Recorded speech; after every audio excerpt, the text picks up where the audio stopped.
Hey, if you're like us, you're asking a lot of questions around how AI is disrupting marketing, especially disrupting search. If you're worried about losing traffic from search engines, this is the episode for you. We have an amazing expert on who's going to walk through how you should actually be focused to win Google search today, what you should do to spend your marketing time and content time outside of Google search to really grow and scale with content, and he's going to break down all the AI tools he's using and give you a template and masterclass framework for how to automate a lot of your content production with AI. Today, we're joined by Ross Simmonds, who is the author of Create Once, Distribute Forever, and the founder of Foundation, and he is putting on a masterclass on the show today. Let's get to today's episode. Ross, welcome to the show. There are really two things we have to talk to you about. You are a person who understands how to grow companies, grow audiences, get millions of eyeballs with using content, and you literally writ the book on it. And there's two clear subjects for us to talk about. One of them is something we've talked about a lot on this show and people are really starting to feel, which is the change in nature of search engine. How are we all going to cope with the disruption of Google? And then I think the other thing our listeners would love is you are a content creator yourself. You know how to create incredible content. Just how you are using AI tools. I think that will be an incredible amount of knowledge for our listeners to get. So let's start with the start. We've talked about this a lot on the show. Kipp and I, we both built our careers in the time of Google, which was the most funnest time to be a marketer because you could do smart things to get traffic from Google. Yeah. And we kind of talked about this maybe 12, 18 months ago. We really started talking about it in November 2022 when ChatGPT was launched, but people are now feeling it. I think now it's becoming real, which is I'm losing 10% of my traffic, 20% of my traffic. How do I even grow next year? Right. And so just give us your where are you in this? What's your take on it now? We've given our take a lot. I'd love to just get your take, how you think things are, the state of AI in search. Yeah, I think the current situation is pretty straightforward. For the last few years, a lot of brands, a lot of businesses were able to generate a lot of ROI on the back of SEO by pressing publish on blog posts, pressing publish on landing pages, building a few links, and calling it a day. You do that consistently, you understand search intent, you apply best practices around H1s, all of that good stuff, and you're able to pretty much rank content successfully, especially if you have a high authority domain. When you look at startups, when you look at fast growing companies and even successful companies who have been around for decades, everybody is getting a little bit nervous around the future of the way that their website is able to consistently generate organic traffic for good reason. With a lot of the latest algorithm updates, they have intentionally been trying to reduce the likelihood of having content show up in the SERP that is mediocre. So the biggest piece of advice that I give people right off of the jump is to recognize that mediocrity in AI generated content as it comes out of the LLMs probably isn't going to be sufficient enough for you to rank in the SERP, because essentially Google already knows those answers and they're using AI overviews to respond to the queries with that type of insight. So what do we have to do as marketers? We have to go back to fundamentals. We have to recognize that the old way doesn't work. You can't just press publish on mediocre pieces and expect to rank because you have a few links. You can try to do that. And we saw a significant amount of people, a significant amount of brands skyrocket when ChatGPT first came out. Everybody was going into the programmatic SEO world. Let's create a bunch of pages. Let's scale this. Let's just use ChatGPT to create thousands of pages and look at our traffic. It's skyrocketing. Pro tip, folks, don't brag about when you are using AI to manipulate. When you try to game the system, don't tell people you're trying to game the system. Right? Real G's move in silence like lasagna. What are you doing? That is not what you do. So many people made that mistake, and then they're like, oh, why is my website getting dinged? Because you were dumb. You can't do that. You can't do that. You make Google look silly. Google will make you. There was a dude, right? He went viral. I bet you he wished he didn't went viral. He went viral. Exactly, right? And he was like, yeah, look at this, look what I've done. Right. And then everyone was like 3 days later, site toast. Gone. You can't do that. What are you doing? So I think where we're at today, recognizing a lot of these things, one of the things that we've done with a lot of our partners, which have allowed them to retain and maintain or increase their traffic amidst all of this chaos, is like we double down on high quality content and making sure that the like expertise and authority, like the fundamentals of double eat, so experience, expertise, authority, and trustworthiness come through the content. So there's always an author page. That author page has to be in depth. It has to be like a real person. You can't have something created by Ross no-name person that doesn't actually exist. And we've implemented those strategies while also optimizing and improving light content. So instead of allowing a piece of content to decay, like there's a real thing that a lot of brands overlook, which is content debt. Over the years of creating content, you build up a library, but some of that content in the library is outdated. Like a piece of content that was great in 2016 might be mediocre today because the standards and the expectations of consumers is higher and shifted. So we're encouraging brands to leverage AI to take those pieces and make them better faster. In a traditional sense, we would have just threw editors and writers at it and been able to tell them to use their man hours, like to actually just do the work. But now with AI, we can augment the human to optimize these pieces to still make them excellent and great at a faster rate. And that's been a key function for a lot of organizations that have been around for a long time that we work with. Now, on the early stage companies, you're in a ridiculous time. There's no world in which you can, like, if you're early stage, folks, like, I'll pour one out for you. It's brutal. It's absolutely brutal. So what I believe you have to do is play a whole different game. I think that you need to identify like your like up and coming keywords that you're going after that your competitors haven't even touched yet, that the incumbent that you're trying to disrupt isn't even thinking about. And you try to create those pieces because you want to rank for those before everybody else so you can establish some authority. Now, here's where you also have to think differently. You have to recognize that Google isn't the only place in the town. Like the amount of traffic, the amount of leads coming from other sources beyond Google now is at an all-time high. There's a more diverse level of traffic coming to websites. So what should you be doing? You should be thinking about distributing your content and having your brand show up in other places. We all know that Google and OpenAI have a very strange but great relationship with Reddit. So if I'm early stage, you know what I'm probably doing? I'm thinking about ways in which I can create content that shows up in Reddit. We also notice that Google is starting to index Reddit more than any other website. Like it's in the top 3 most visited websites in the US. But for some reason, marketers are still scared of Reddit. Why?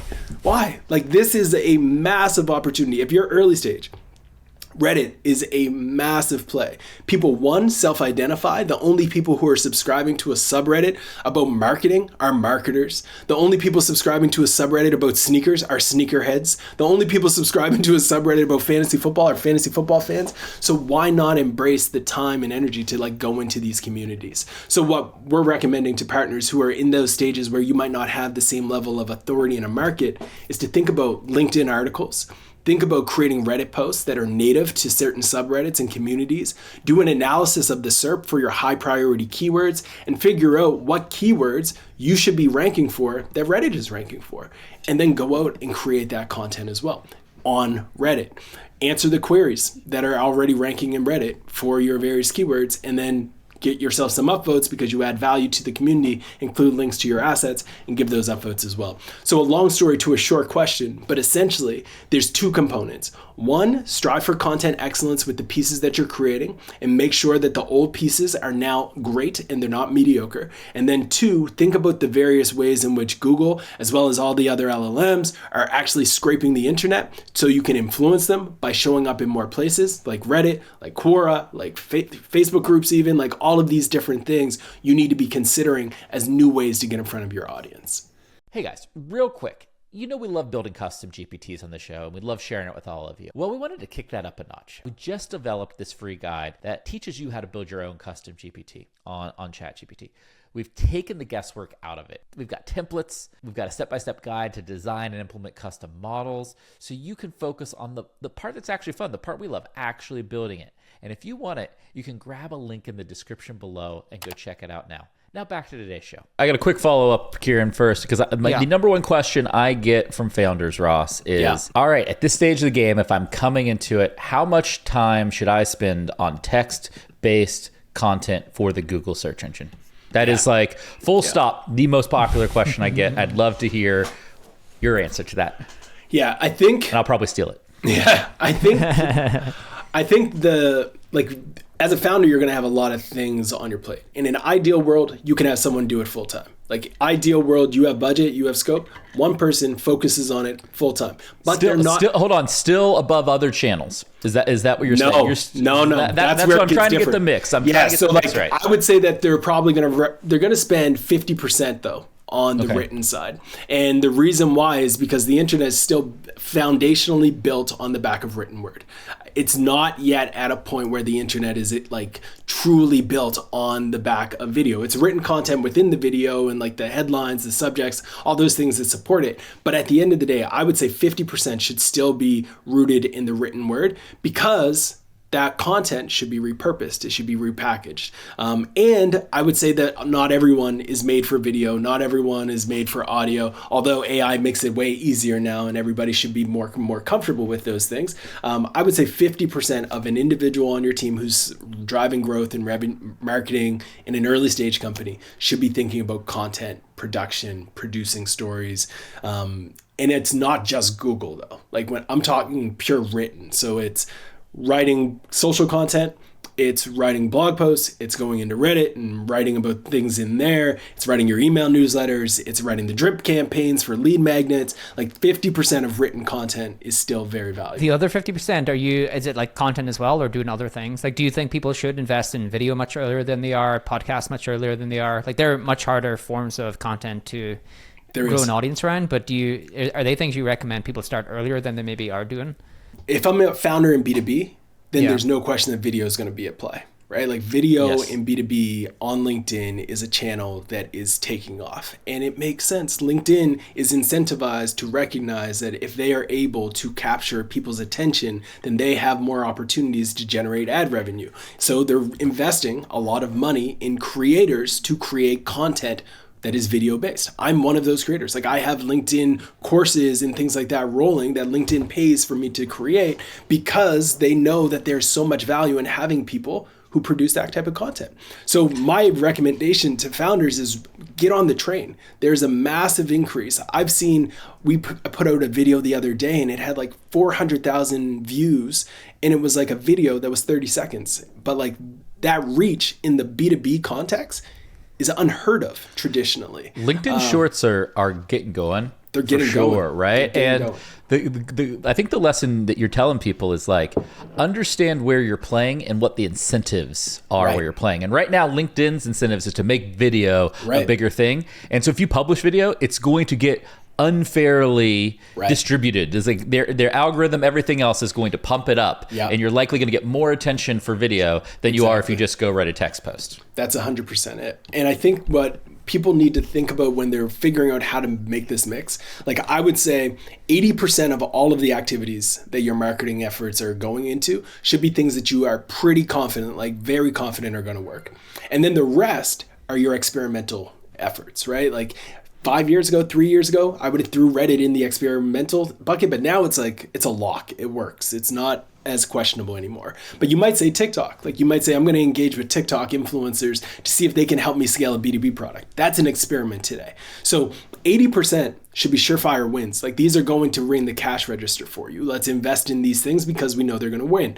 We know that if we produce case studies, we know if we create bottom of funnel content, comparison pages, if we create these types of assets, that they're going to drive ROI for us. Do those things. But then a portion of your budget, a portion of your energy should be experiments, because what you want to do is you want to get a win. And if you can get an experiment that wins before your competitors win, then you now have content market fit, channel market fit before your competition. So you can start to get an advantage that they don't have. And then you just retain that knowledge and that capacity to drive leads through a channel that they haven't even experimented with. It sounds like you're saying, okay, like still do the Google thing, right? You still go out, look for the keywords, try to rank for the keywords, maybe do bottoms up, look for the ones that are most relevant, convert very well, and then like work your way up to more top of the funnel.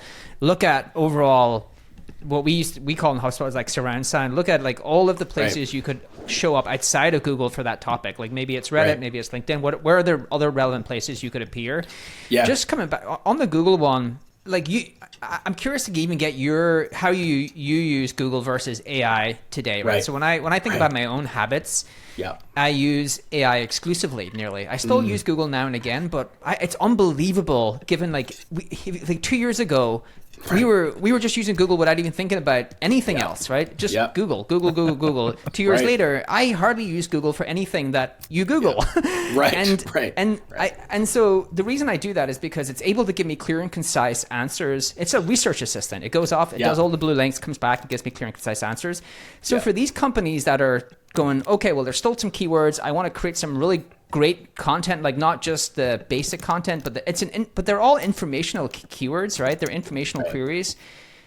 Do you believe that's even going to be enough? Because isn't the challenge not just that I need to try to rank for these things, but like no one's even going to see my page, because why would I ever go to my website to get the answer in the first place? Like how do you talk to people about that part, which is, are we even going to continue to get clicks to our pages if the AI is just going to give us a better answer and a better experience? I think we are in somewhat of a bubble in tech where we overestimate how many people have already changed their search behaviors. Is there a decrease? 100%. But if you look at the data, like I shared this a while back, so it's a bit dated, but it's still, I believe, relevant. When you look at the monthly web traffic to sites like Google, YouTube, it is still a giant. It is still at an absolute giant level. And for us to see a cultural shift where this amount gets reduced to even the levels of Facebook, it would have to be decades of decline. 2 years of decline doesn't evaporate over 80 billion monthly visits to Google. So that number to be reduced is going to take a fundamental cultural change where a significant amount of people who are doing that search today literally die. And that's not happening for like 20 years. So I don't But that number could go down and all the people who are still doing it could not click. I think there's so there are multiple variables there. There are multiple variables. The rate in which it will happen, though, I believe is overestimated. I believe that we will see the decline in the amount of people who are clicking. I think we're going to see a decline in the number of people who are using Google. But I think the vast majority of the world will still use Google as a central entry point because Chrome is their default browser. Google is their default website that they pre-visit. Like in tech, we all use OpenAI, Claude, we have Perplexity. We have all of these things to answer our questions now. Great, but I still think we are very, very early. I was at an event with a bunch of grocers and I was talking to this group of like C-suite executives and I asked them, I was like, folks, how many of you have heard of or used Claude lately? How many of you have used Perplexity? How many of you have even heard of a tool like Palantir? There was only one hand that went up amongst a room of like 300 of the top grocers in North America. And I was like, we're very early.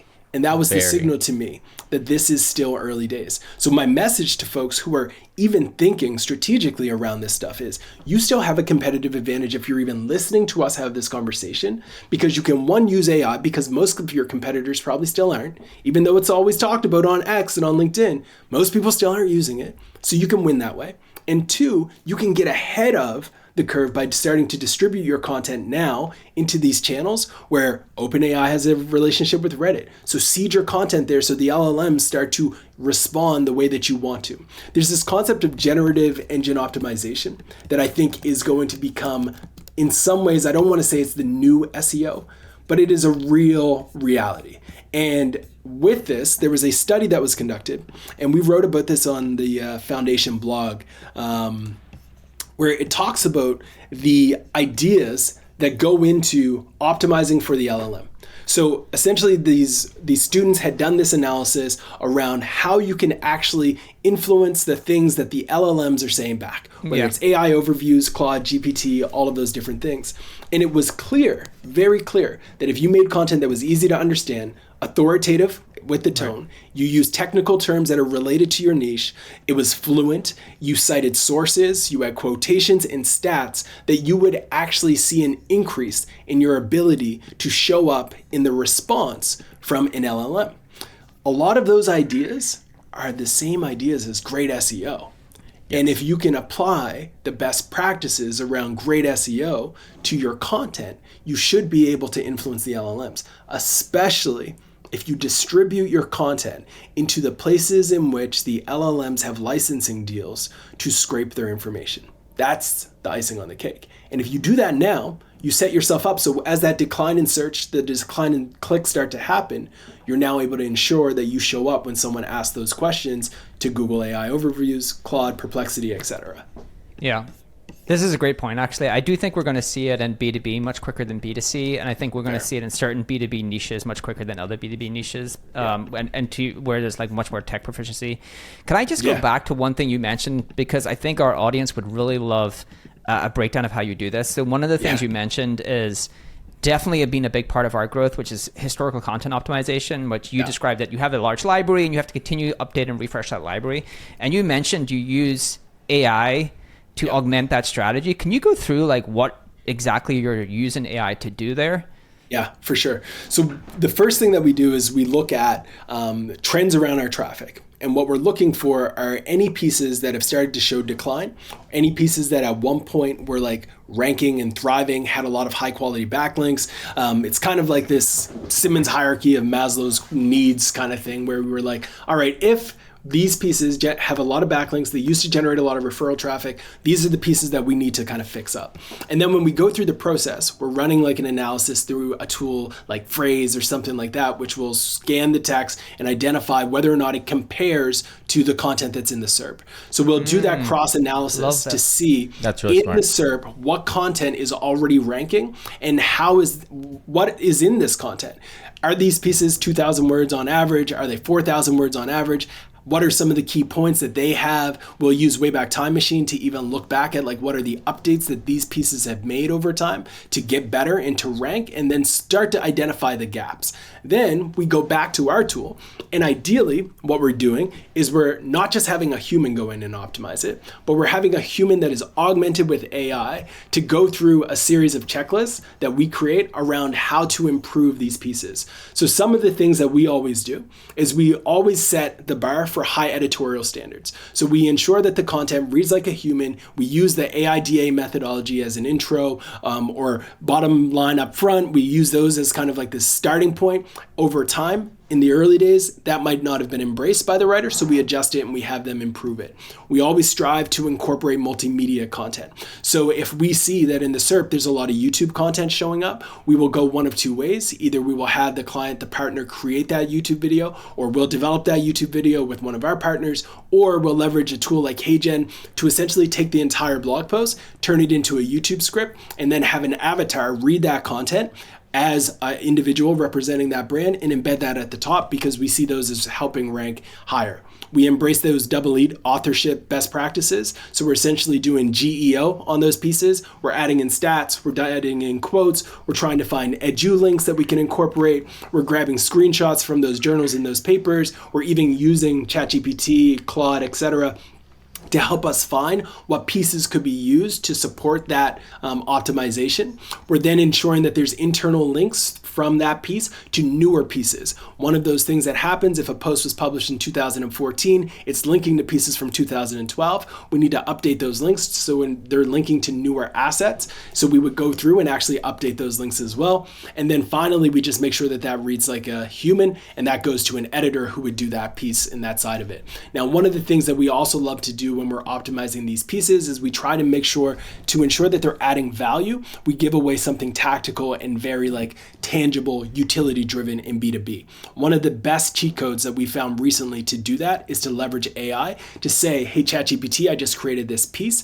Please give me 4 ideas on a tangible template, guide, resource, or asset that I could give someone to make this piece even better. They will then give you a few of those ideas. You then can take that and tell them to turn it into a spreadsheet.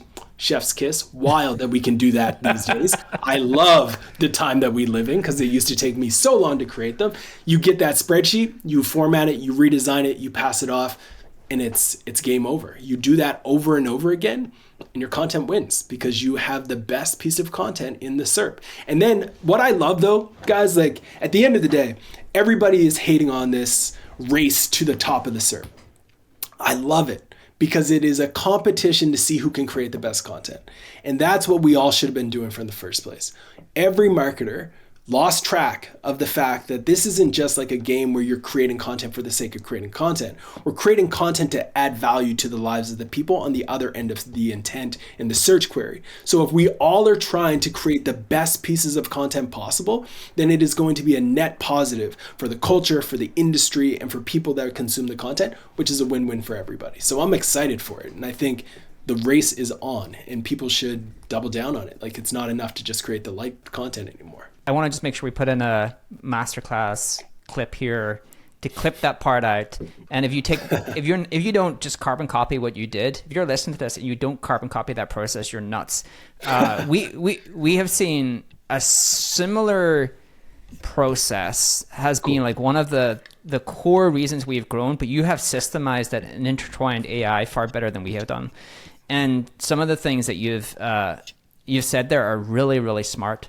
Like the way that you capture the SERP, the way that you actually understand based upon that, what are the core elements that are no longer, that the SERPs update, that's what people don't realize, right? So like you rank a post and over time Google wants to provide different things to the user because the user wants different things. And you're basically scraping their SERPs and saying, well, these are the different things the user wants. And then you're using AI to be able to get some of that stuff and provide it to an editor. So they just pick it up and they say, okay, here are all the things you need to incorporate. And then the way you're using AI to create multimedia versions of that to incorporate that into posts is super, super smart. Have you an app or something you built for that? Or like we have just these large Google Sheets. We're doing all of this somewhat in Google Sheets. Have you built something different or are you doing it in kind of Sheets as well? Yeah, so the way that we've been approaching it, we have a checklist, and the checklist goes to the writer, the editor around every optimization, and it's assigned to every project. And they essentially just have to do the checks and balances around this checklist, around like make sure that there's charts and graphs to support ideas, optimize the lead using AIDA, add that YouTube video, and then we have a process around that for whether or not they should use AI video or human video, headlines align with the intent, optimize, embed social content for dynamic content, getting that third-party quote, making sure that we're having definitions within each piece, link to high domain authority sites, credible sources. All of these things are broken out into it. There is one part of this that we haven't talked about, which is the distribution that happens after. We did create a tool for that part of the engine. So after you do these optimizations, a lot of marketers call it quits and say, that's it, we press publish, we're done, successful, let's pop the bubbly, we've just created a great piece. But as we talked about earlier around the shift to needing a diverse source of traffic, we believe that that's when the job actually begins. You press publish, now it's time to distribute that content. So we've been working on a tool called distribution.ai where we've been actually developing this product around you ingest your blog posts, and from that becomes a lot of multimedia assets that go into Reddit, multimedia assets that go out onto X, onto LinkedIn, that go into different channels. And that's been ridiculously successful for us in supporting our partners. Eventually we'll be rolling it out completely to the vast majority of the world, etc. But today it's something that we use internally to really get more value out of our pieces, where you press publish and you need to turn that same piece into a LinkedIn article. We make it easy to do that. Turn that same piece into a carousel that lives on LinkedIn. Make it easy to do that. Turn that same piece into that video of myself talking about this topic. We're going to do that. Like all of those things are going to be as a part of this product. Yeah, we have a product in HubSpot called Content Remix that does. I love Content Remix. Does a lot of that, but so good. It's a great product. But I think what's interesting about what you're saying is first of all, distribution.ai, I've never been more pissed that I didn't buy a domain name. That is I was just actually going to ping you, Kipp. I knew you were going to slack me, but like that jerk bought this domain name that I really wish I owned. I love it. So someday they're gonna be like, Kipp, why'd you buy Ross's tool? I just wanted the domain name. Just buy the whole company. Just need the domain. So good. It's so I'm good. surprised Dharmesh didn't get that one. I know. Dharmesh has all the sick domain names. Does he? I love it. Yeah, he totally does. But I think the point you're also making is that the content repurposing, that distribution, it's far broader than most people think. Yeah. And it's also like very of the moment. Yeah. Right? Like of this moment right now, you would for sure have it spit out a short form video script for LinkedIn. Exactly. Right?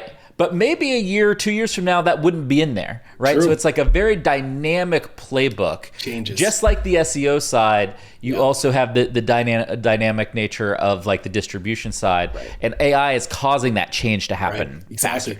Well, you think of Quora, right? Like if I was to go back to 8 years ago, Quora was it. Like get in Quora, answer with high quality questions, and you're going to see some great referral traffic coming from that site. Over time, things change, and you have to change your distribution strategy with it, right? But if you were early and making your bets on Reddit, ching ching, well done. You made the right call investing in that 3 or 4 years ago, because now it's those posts from 3 to 4 years ago that are ranking in the SERP today. So I think when you think of AI, though, like we are all going through one of the most transformational times as marketers. It's influencing all of us. It's going to continue to influence all of us, and we all just need to embrace the technologies as we move ahead. What tools, Ross, AI tools do you think? I think this is a good place, like maybe to end on. Like, what AI tools do you think our listeners should be using in their companies, either for their personal content or for their company? Like, what ones are you seeing real value in? Yeah.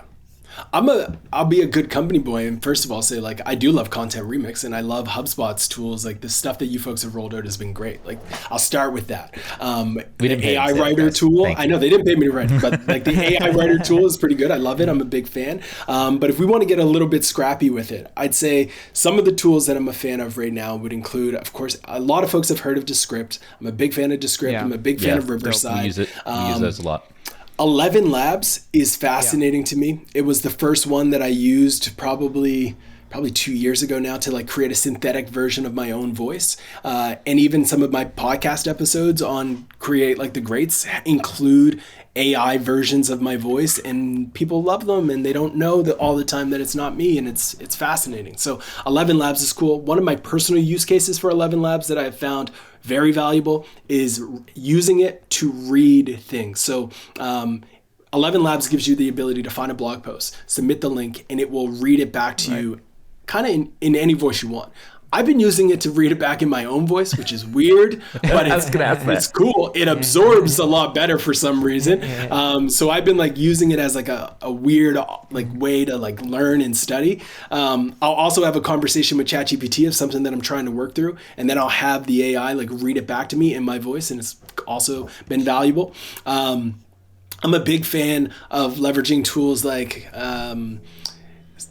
of course, the good old-fashioned ones, like Figma is great. Their AI tools have been awesome. Notion, I'm a big fan of what they've been doing.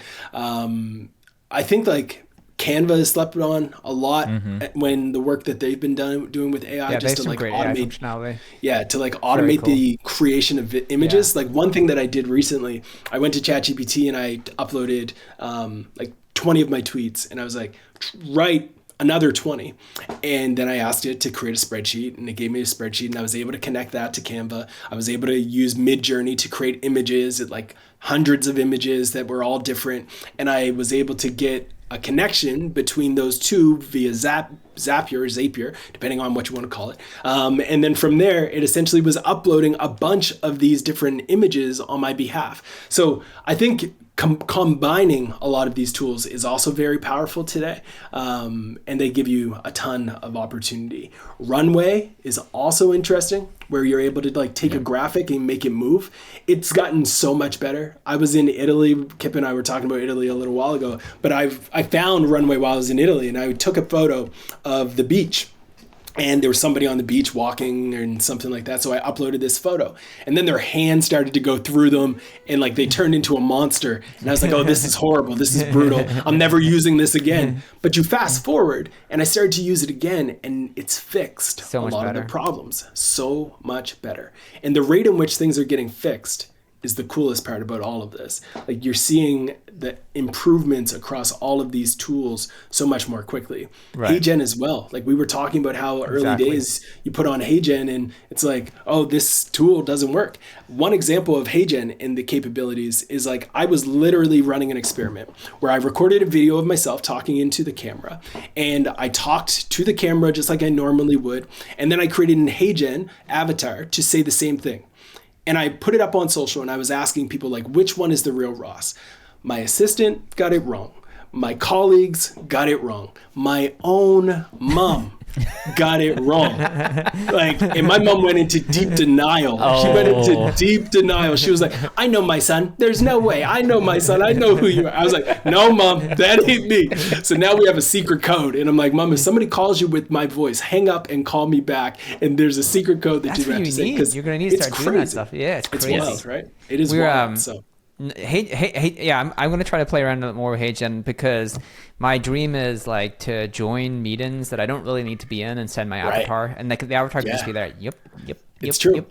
I've been in meetings now where there's sometimes where I'm like, I think that person's like not real. Here it is. It's like the mannerisms, like this one here is like the real me. This was the AI me. And look at this. Video 2 is AI. 2 is definitely AI. Folks. Like me and the kids think 2 Video is 1 AI. was looking good. They got a lot of the jerkiness out of the model. They got the jerkiness out of it. That was the big thing.